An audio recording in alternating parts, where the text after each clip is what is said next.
Olá, amigos, tudo bem? Espero que todos estejam bem. Agradeço a oportunidade, o convite de aqui estar mais uma vez para falarmos sobre o Evangelho, sobre a doutrina espírita, sobre esses temas que tranquilizam nossa alma, que elevam nosso pensamento. Desejo a todos muita paz, que Jesus possa nos abençoar, que o mentor espiritual de cada um possa estar aproximado para que as palavras possam ter um significado ainda maior.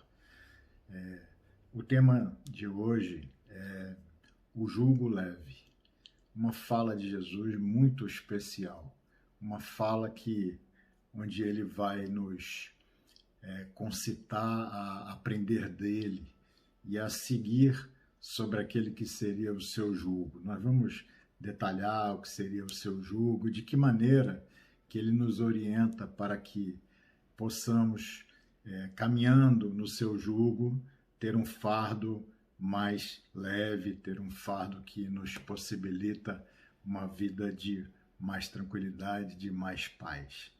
A princípio, eu queria começar falando sobre o capítulo 41 do livro Os Mensageiros, psicografia de Francisco Cândido Xavier, o autor espiritual é André Luiz, falar sobre esse capítulo Entre as Árvores. É muito interessante, porque já no capítulo 40, ele se chama Rumo ao Campo. André Luiz, então, vai dar algumas informações muito interessantes. Ele, em companhia do seu instrutor, Aniceto, eles vão rumo ao campo e vai nos colocar que, por exemplo, os espíritos que desenvolvem tarefas junto aos encarnados, apenas 30% desses espíritos permanecem acompanhando os encarnados durante o dia, porque a maioria das tarefas se dá durante a noite. Segundo o Aniceto, durante o dia, cabe-nos, a nós encarnados, realizar a nossa parte na construção e, às vezes, inclusive, nos equívocos que ele diz que durante a noite o trabalho é maior porque eles se juntam a nós para, muitas vezes, desfazer aqueles equívocos que começamos a construir. Então, um capítulo muito interessante também porque eles estão volitando, né? Estão, de uma certa maneira, para os espíritos, o ar é como se fosse algo muito pesado, como se fosse a água para nós. Então, é como se eles estivessem ali vendo aquele ar da atmosfera sobre o nosso planeta e eles passando nas camadas mais densas e como que voando mesmo, volitando, em direção ao campo. E o olhar de André Luiz é interessante porque ele vai ver as partes escuras daquele ar, aquele ar que parece algo contaminado. Ele vai ver nuvens ainda mais escuras, que Aniceto vai lhe esclarecer, que são nuvens de bactérias. Ele vai ver ainda locais de prédios onde há uma energia pardacenta, uma energia escurecida, sem brilho, né? Sem vida, e é uma energia que é produto do pensamento dos encarnados naqueles locais dos prédios, pensamentos ainda de muito desequilíbrio vão produzir aquela energia.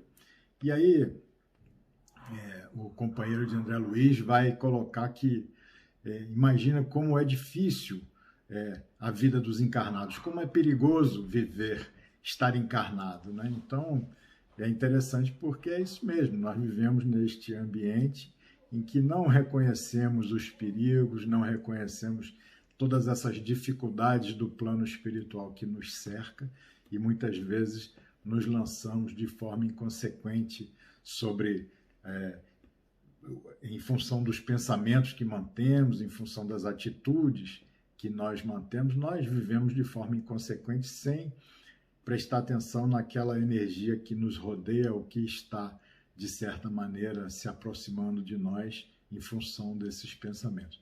É interessante porque nesses ambientes pardacentos, eles vão até dizer que surgem criaturas que parecem ter uma semelhança de monstros, monstros criados pelos pensamentos de desequilíbrio. Então, cuidar do nosso pensamento é sempre algo importante. Por isso, viver sobre o jugo do Cristo acaba sendo um procedimento de segurança, né?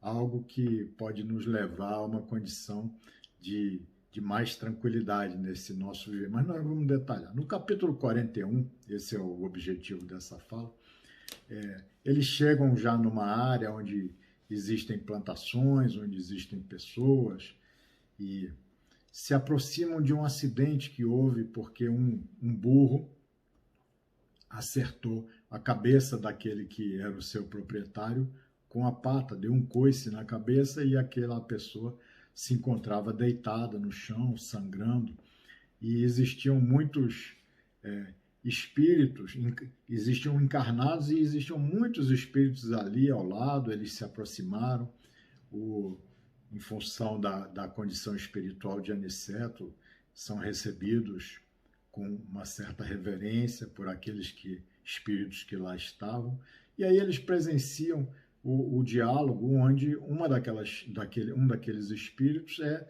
como se fosse o responsável por aquela área, e ele vai indagar, vai tomar uma satisfação sobre outro espírito que deveria ser o encarregado por aquela região da estrada, por aquele local, e por aquela pessoa, por aquele carroceiro que havia recebido aquela patada de burro e que havia um temor que pudesse ter fraturado o crânio.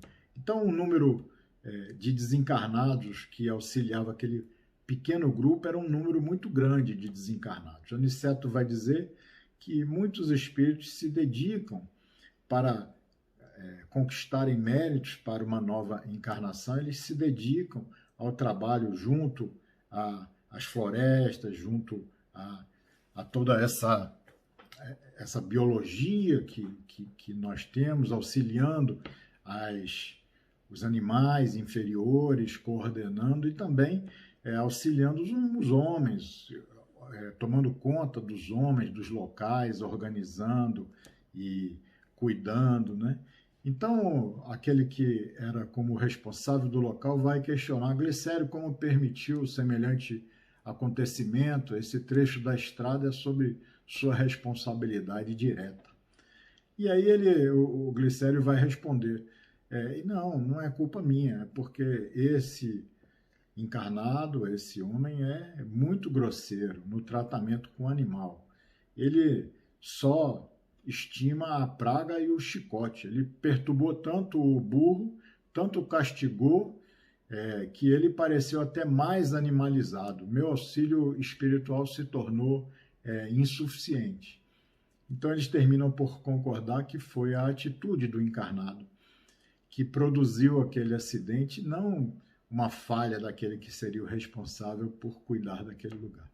Eu trouxe essa fala para que a gente possa refletir se um local onde existem poucas pessoas, onde existe um carroceiro e algumas pessoas naquele local distante que cuidam de fazendas e plantações, com pouca quantidade de encarnados lá, esse local é tão cuidado, existem responsáveis por todo aquele espaço e por cada estrada, por cada pedaço de terra que ali se movimentam os encarnados. Então isso vai deixar a gente com essa clareza de que nós estamos sempre sendo cuidados, nós estamos sempre amparados pelo mundo espiritual que nos rodeia.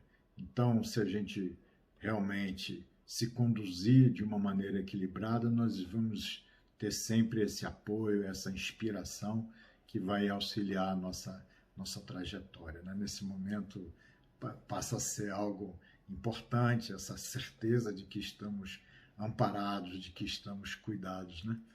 Bom, e vamos falar então um pouquinho da fé. O Herculano Pires, professor Herculano Pires, tem um livro que é O Espírito e o Tempo.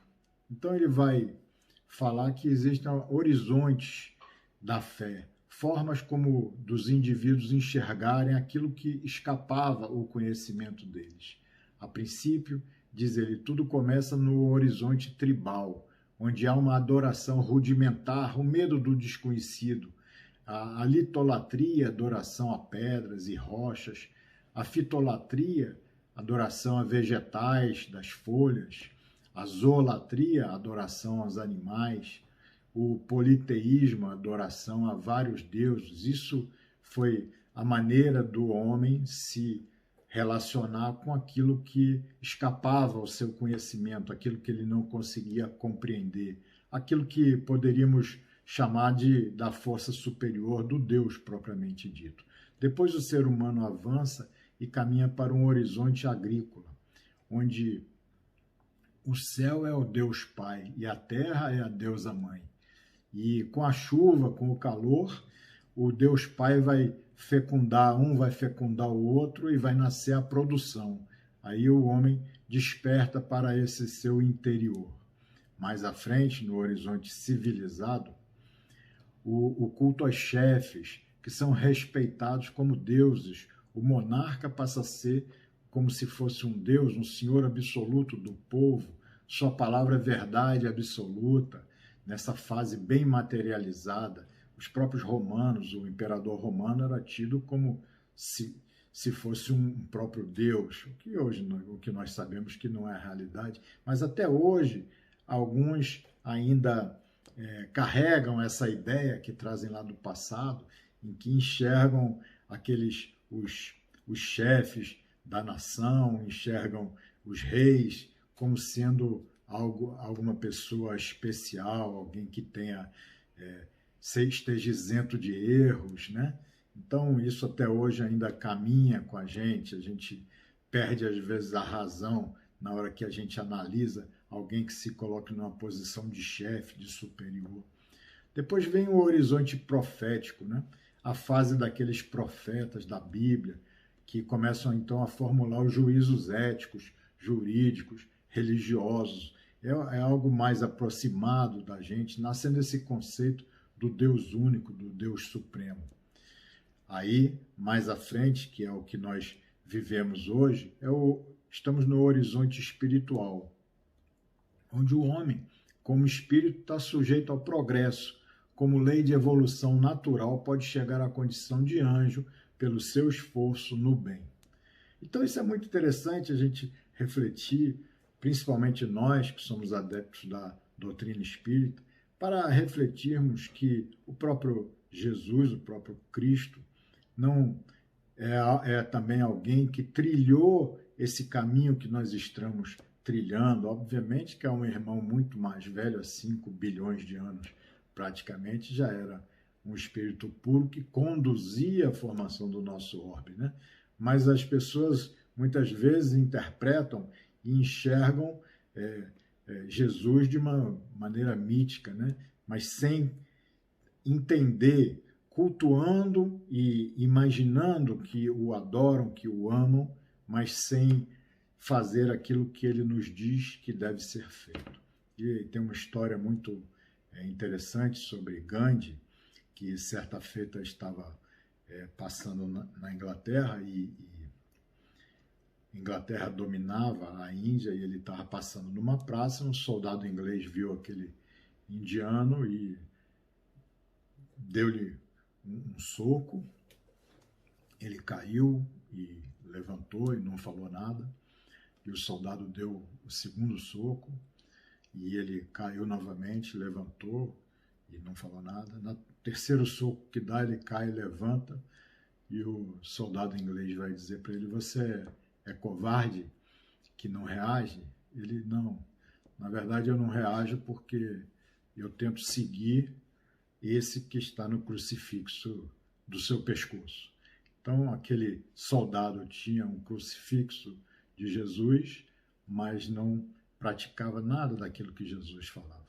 E muitos cristãos passaram, durante muitos anos da história, com esse tipo de pensamento norteando a fé e norteando a prática religiosa deles, onde talvez fosse importante rezar, pedir, mas não imitar, né? Nós devemos, assim como Paulo nos orienta, nós devemos nos comportar como imitadores do Cristo. Diz Paulo que devemos ser imitadores do Cristo, né? E o Cristo vai dizer, nessa fala do Vinde a mim, onde ele fala de viver sobre o seu jugo, né? E aprender dele, viver sobre o jugo dele, que é suave, e o fardo dele, carregando o fardo dele, que é leve, né? Ele vai dizer antes disso, no versículo 27, Mateus 11, 27, ele vai dizer: todas as coisas me foram entregues pelo meu Pai. E ninguém conhece o Filho senão o Pai. Ninguém conhece o Pai senão o Filho, e aquele a quem o Filho quiser revelar. Então, essas falas, obviamente que naquele tempo, todas as coisas me foram entregues pelo meu Pai. Até recentemente, antes da doutrina espírita, antes desse livro maravilhoso, A Caminho da Luz, que Emmanuel descortina para nós o papel verdadeiro de Jesus junto a cada um de nós, junto ao nosso orbe, na construção do orbe e na condução de cada um de nós, desde princípio espiritual para ganharmos a nossa identidade como espíritos e nessa trajetória evolutiva nas mãos do Cristo, né? Então, ele é quem está cuidando do nosso orbe e de toda essa nossa trajetória. E dessa forma ele foi conduzindo todas as 3 revelações que já aconteceram para nós do ponto de vista da sua doutrina. Primeiro com Moisés e com o decálogo de Moisés, onde Moisés traz a ideia de dizer não às coisas erradas e promete um castigo de Deus. Depois, o segundo advento, a segunda revelação é o próprio Jesus, com os seus ensinamentos, que basicamente vem dizer sim às coisas certas e pregando o amor para nós. O amor como algo que possa nos libertar totalmente dessa nossa condição de pouca evolução que temos. E depois a terceira revelação, que é o Espiritismo, através da codificação de Kardec, que vem explicar o porquê do não e o porquê do sim. Nós hoje temos essa possibilidade de compreender por que Jesus disse isso desta maneira.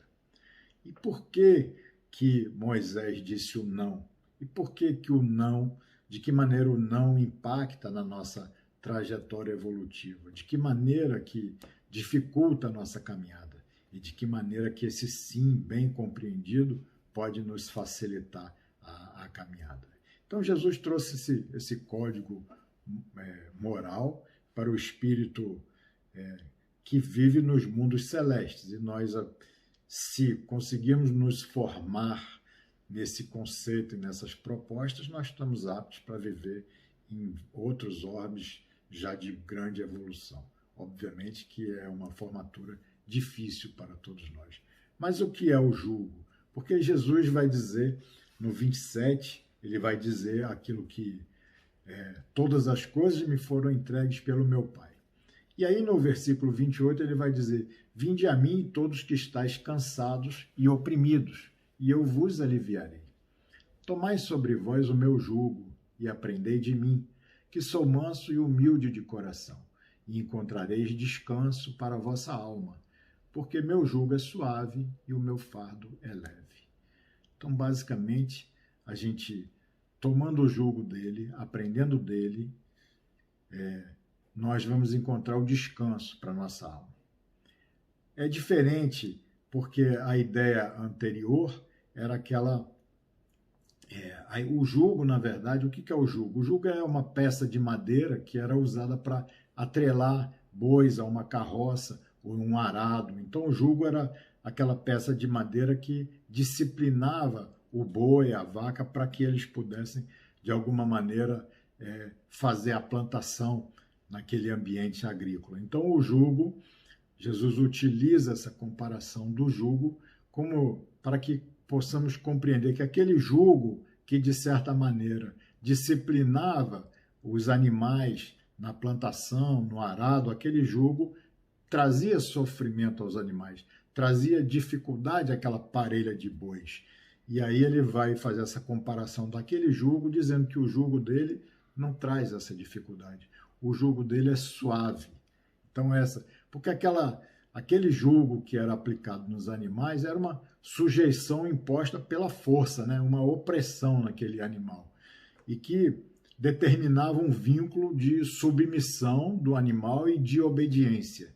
E aí Jesus vem dizer que o jugo dele é suave, o jugo dele e o fardo dele é leve, porque não é a ideia de pessoas dominadas naquela submissão, naquela obediência, mas pessoas que compreendem, pessoas que entendem, aceitam a orientação e desejam fazer aquilo convencidas e confiantes de que estão fazendo de forma correta. Então essa é a ideia principal. Essa é a grande contribuição que o Espiritismo vem nos dar, explicando o porquê de todo sim, o porquê de cada palavra que o Cristo nos disse. Porque a partir do momento que o nosso intelecto tem essa compreensão do conceito, a gente já sabendo o porquê daquilo, a gente aceita de forma muito mais fácil. A gente não precisa de nenhuma opressão, não precisa de nenhuma submissão. A gente aceita de bom grado, a gente aceita convencido e confiante de que seguir aquela proposta vai nos levar a uma condição melhor, né? Então, qual é verdadeiramente esse jugo? O jugo do Cristo é a obediência ao conteúdo da lição moral que ele nos trouxe. Viver sob o jugo do Cristo é obedecer os seus ensinamentos, é cumprir aquilo que ele nos diz. A disciplina, né? A disciplina em cima do conceito que ele nos diz. Por isso, ele antes, na frase que antecede, ele diz: aprendei de mim e encontrareis descanso para a vossa alma. Para que a gente possa compreender aquilo que ele está nos dizendo, precisamos trilhar o aprender de mim. E a doutrina espírita traz essa compreensão, vai nos dizer o sentido de cada frase, o sentido de cada ensinamento e o resultado. Porque nós vemos aqueles que não praticaram, aqueles que não fizeram, e temos o relato da história deles no plano espiritual, aquilo que aconteceu, qual foi o resultado daquela atitude. Então, mas é muito difícil, obviamente que para nós é muito difícil aprender toda essa disciplina que o Cristo nos trouxe, toda essa ideia que ele nos traz dos mundos celestes, para que a gente, nesse mundo de provas e expiação, de pouca evolução, a gente possa realizar essa prática, né? Porque é difícil, porque é o espírito que quer crescer. Jesus vai dizer para os filhos de Zebedeu: quer ser o maior no reino dos céus? Se quer ser o maior, faça-se o menor. Faça-se o menor. Se quer ganhar, então renuncia. Se quiser salvar a sua vida, perca ela. É a maneira de você salvar a sua vida. Então, obviamente que para nós que ainda somos muito apegados à matéria, estamos ainda muito materializados do ponto de vista perispiritual. Essa identificação com a renúncia, a identificação com fazer-se menor, com servir sem ser servido, amar sem ser amado, perder esta vida, porque a identificação com a matéria faz com que a gente imagine que essa é a vida principal. É essa que importa e a gente não pode perder, a gente não pode desperdiçar. Então é tão difícil que a gente não consegue, muitas vezes, seguir aquilo que o Cristo nos propõe como proposta de vida, como ensinamento. A gente não consegue praticar nem nos nossos grupos de WhatsApp. No grupo de WhatsApp, muitas vezes, quando a gente tem que fazer-se menor, tem que renunciar a uma resposta, deixar para lá aquilo que foi lançado e que, de certa maneira, nós nos sentimos impactados, ofendidos, a gente tem que renunciar, a gente não consegue aplicar essa disciplina que Jesus nos orienta nem nos grupos de WhatsApp. E então, tanto é difícil que Chico Xavier tem uma história muito interessante, que é a da vizinha que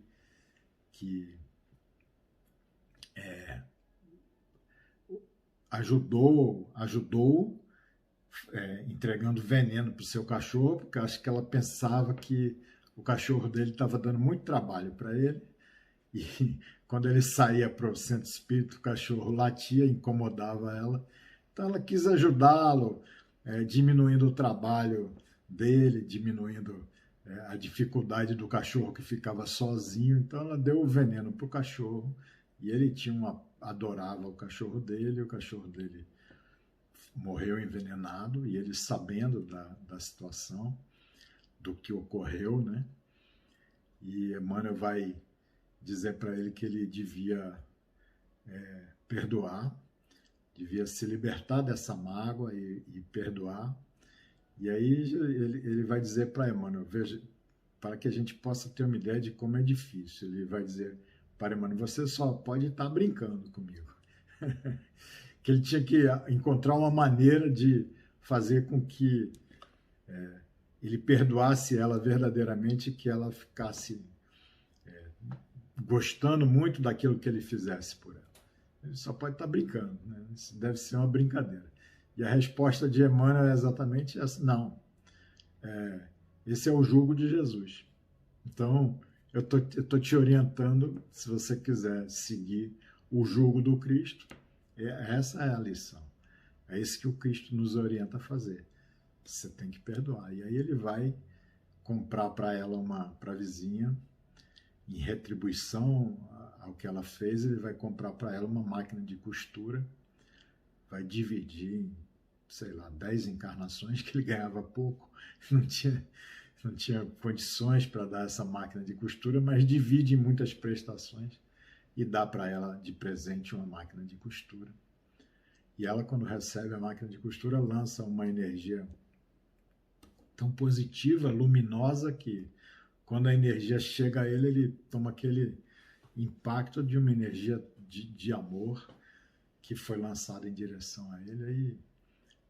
Aí Emmanuel vai dizer, tá vendo? Essa é a orientação de Jesus para aqueles que vivem no seu jugo, é o que eles recebem de retorno, né? Então, a lição é interessante.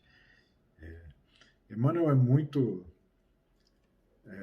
duro, né, nas suas lições. Ele é muito crítico para todos nós, e a crítica dele é para todos nós uma grande lição, né? Porque se soubermos prestar atenção em toda a crítica que ele direciona para todos nós realmente crescemos. Então ele vai dizer, Emmanuel, que o Vinde a mim, no livro Em Busca do Cristo, no livro Marcas do Caminho, ele vai dizer numa mensagem que o Vinde a mim, todos os que estáis cansados e oprimidos, e eu vos aliviarei.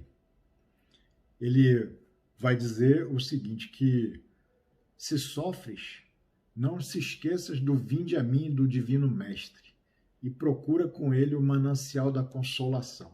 Ou seja, se a gente está realmente sofrendo, a gente não pode esquecer esse Vinde a mim que Jesus nos orienta. A gente tem que realmente buscar ele, procurar com ele esse manancial da consolação que nós podemos obter. Só que vem depois a condição adversativa, né? Que é o que fica. Porque muitas vezes alguém diz, conhece fulano? Conheço, ele é uma pessoa boa, mas, então, o que fica sempre e o que importa, o que tem mais peso é aquilo que vem depois da vírgula, o mais. Depois do mais é que a gente tem que realmente prestar atenção. E aí ele vai dizer, não se esqueça, busca com Jesus, mas não se esqueça que o Senhor espera que não lhe tragas o fardo escabroso das torturas morais pelos caprichos desatendidos. Ou seja, muitas vezes a gente está sofrendo, tem que procurar Jesus, mas se for procurar ele, não leva para ele as torturas morais dos nossos caprichos. se a gente estiver sofrendo por causa do nosso capricho, porque muitas vezes a incapacidade, vai dizer, mano, a incapacidade de praticar o mal, em muitas ocasiões a nossa dor é simples aflição da nossa própria rebeldia em frente da lei. Ou seja, a gente está sofrendo porque a gente não conseguiu que o mal se realizasse com alguém que a gente desejou o mal. A gente não conseguiu que aquele mal pudesse ser atendido. A gente é caprichoso e sofre por capricho, por desejar algo que não deveríamos desejar. Emmanuel vai dizer, tens sede?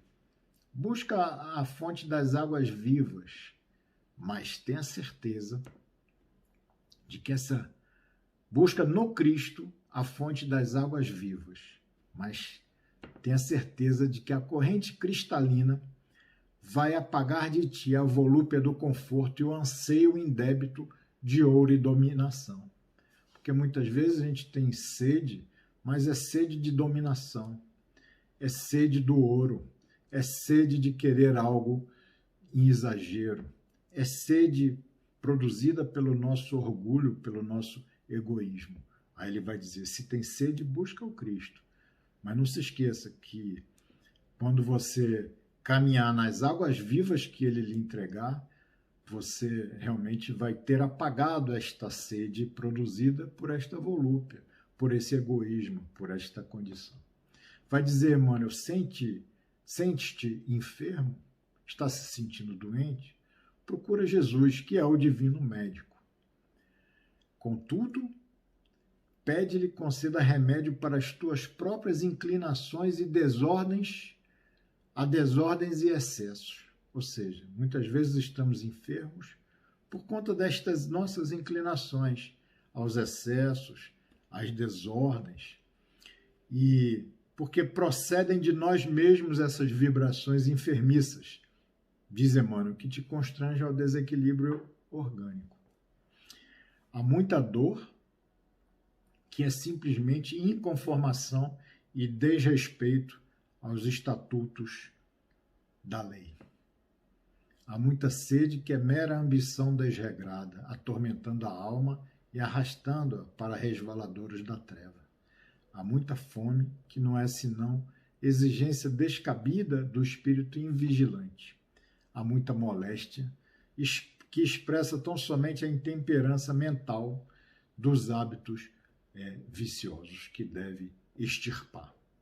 Então a gente tem que tirar de nós, a gente quer buscar o Cristo, quer caminhar no seu jugo, para ter em compensação, caminhando no seu jugo, um fardo mais leve a carregar na nossa existência, mas a gente precisa fazer a nossa parte. Não é dizer somente, não é um ato de declaração apenas, é um ato de reconstrução íntima, né? Reconstrução no perdão. Por quê? Porque que o fardo de quem caminha no jugo de Jesus fica mais leve? Porque vai praticar o perdão, e o perdão vai te libertar, porque imagine, você quando não perdoa alguém, você está preso a essa pessoa. A pessoa pode estar do outro lado do mundo, mas está do seu lado, no seu pensamento, no seu coração. Você está preso. Então, quando você perdoa, você se liberta, você se sente mais leve.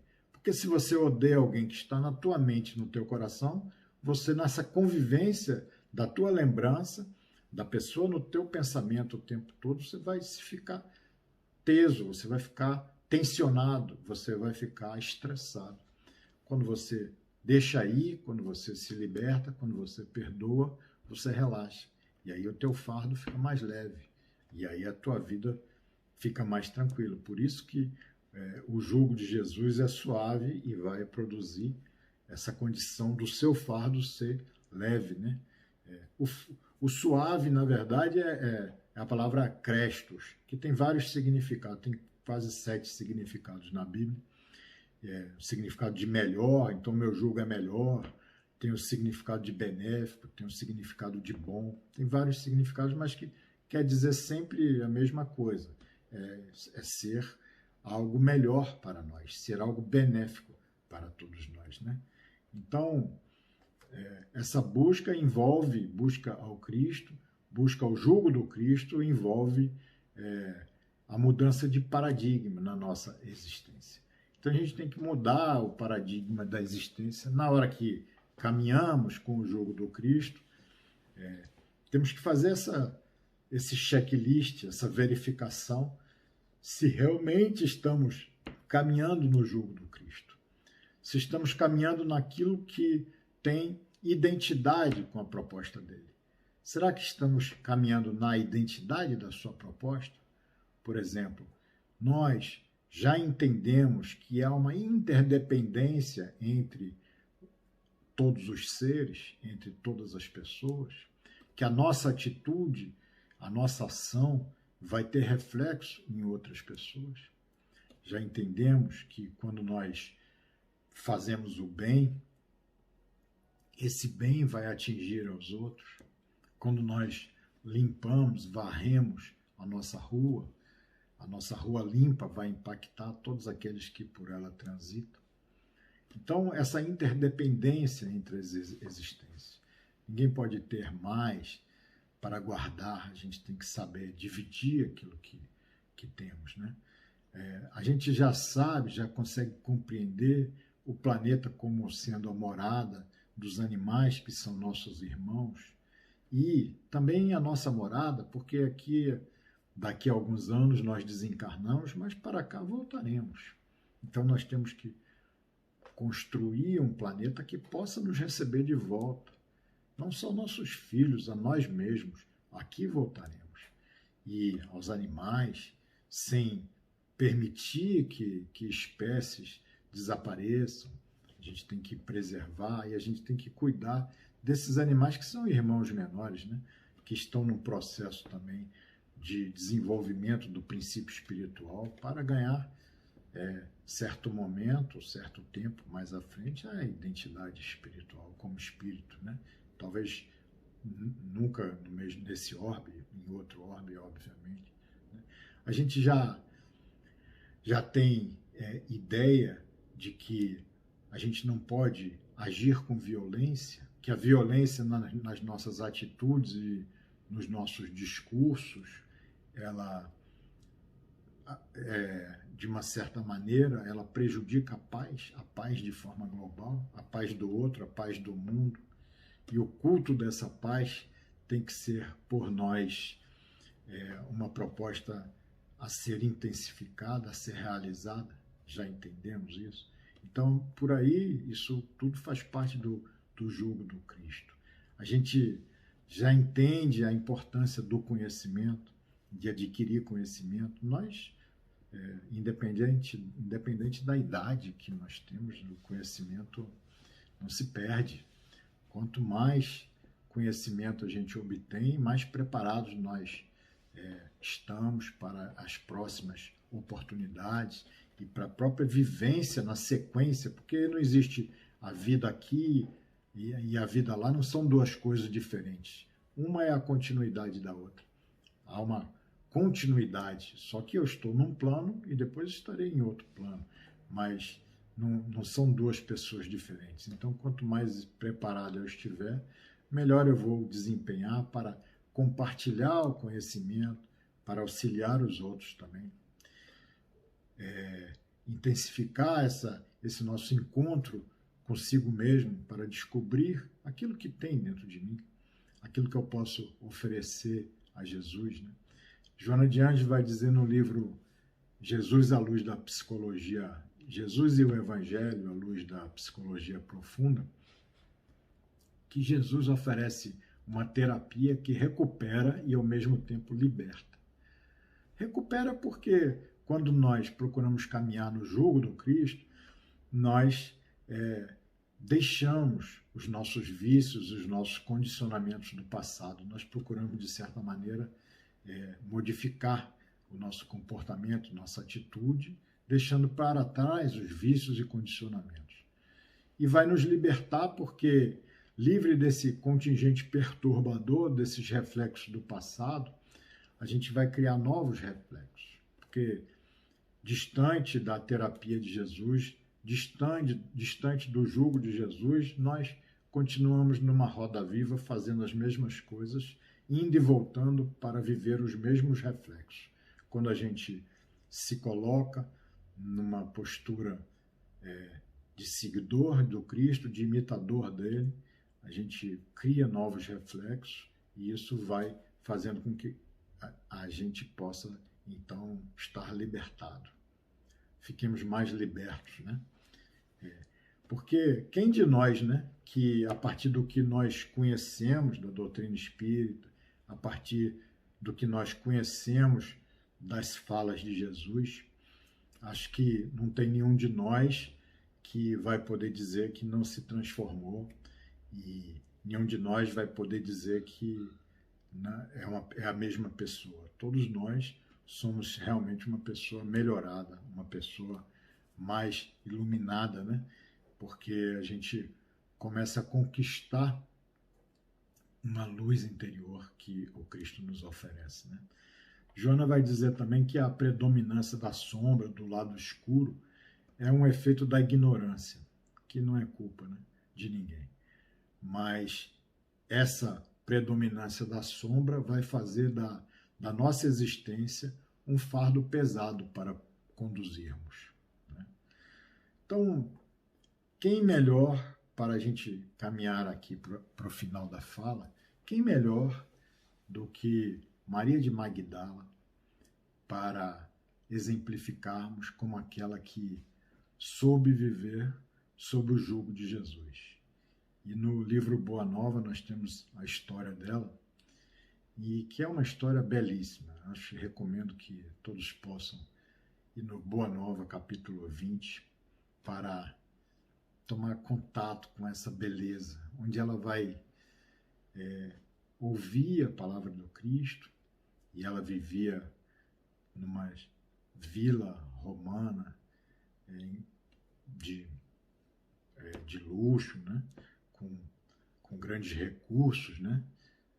Ao lado de patrícios, e ela vai dizer para ele, vai buscar Jesus, mas com medo de não ser recebida, sabendo daquilo que ela cometia de equívoco na existência, sabendo que não tinha méritos para poder por ele ser recebida, então ela vai com muito medo de encontrá-lo, pensando que seria rechaçada, sai à noite e vai na casa de Pedro, em Cafarnaum, e ela vai dizer: Senhor, ouvi vossa palavra consoladora, sou uma filha do pecado, todos me condenam.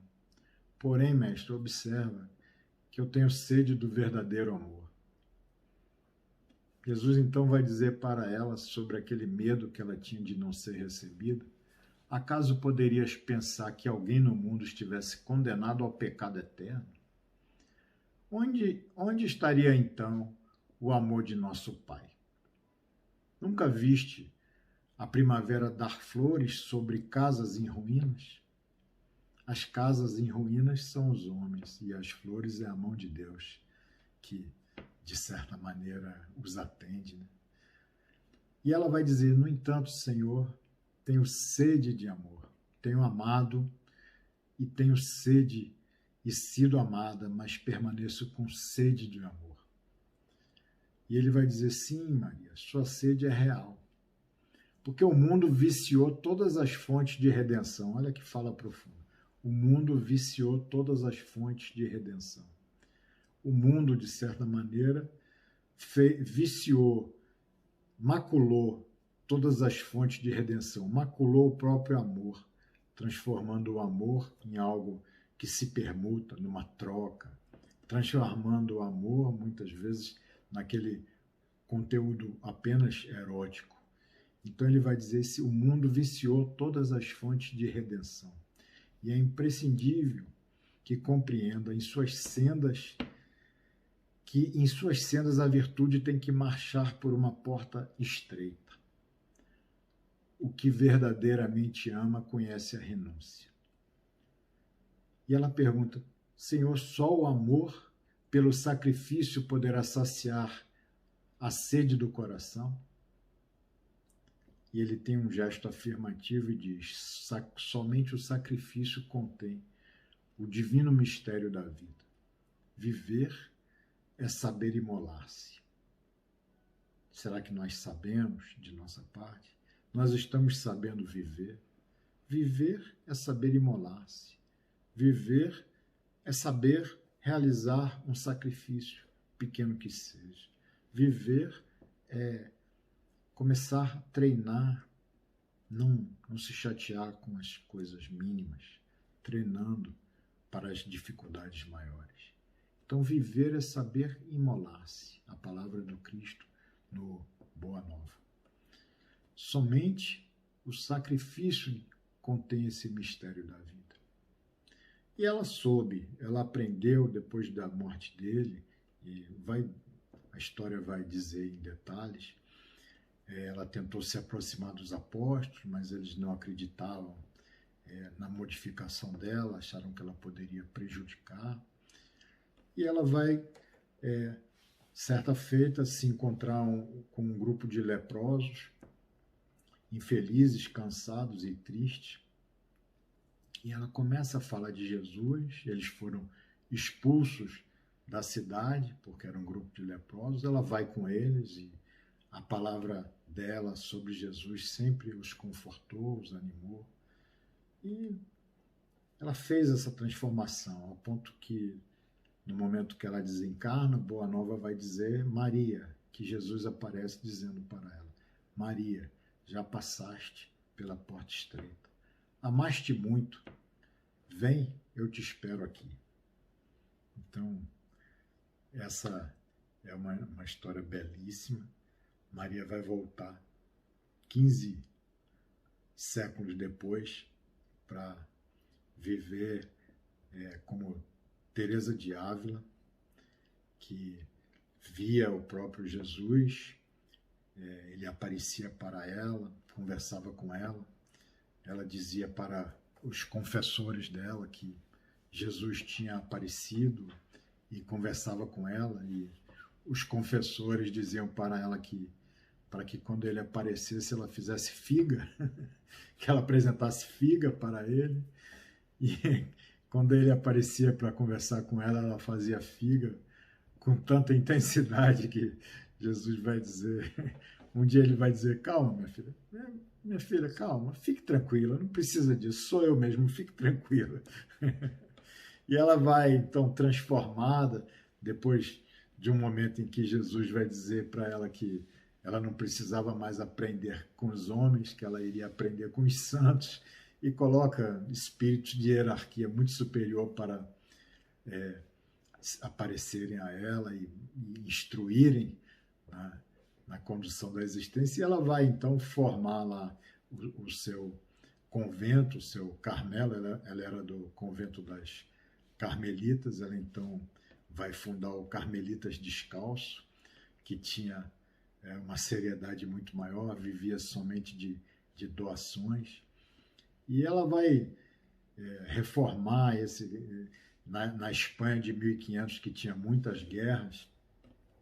Ela vai, em conjunto com João da Cruz, vai fazer, ao longo da existência dela lá, a partir deste contato mais intenso com Jesus, ela vai, ao longo de 20 anos, fundar 19 mosteiros para as monjas e 13, João da Cruz vai formar junto com ela, 13 mosteiros para os frades dos Carmelitas Descalços.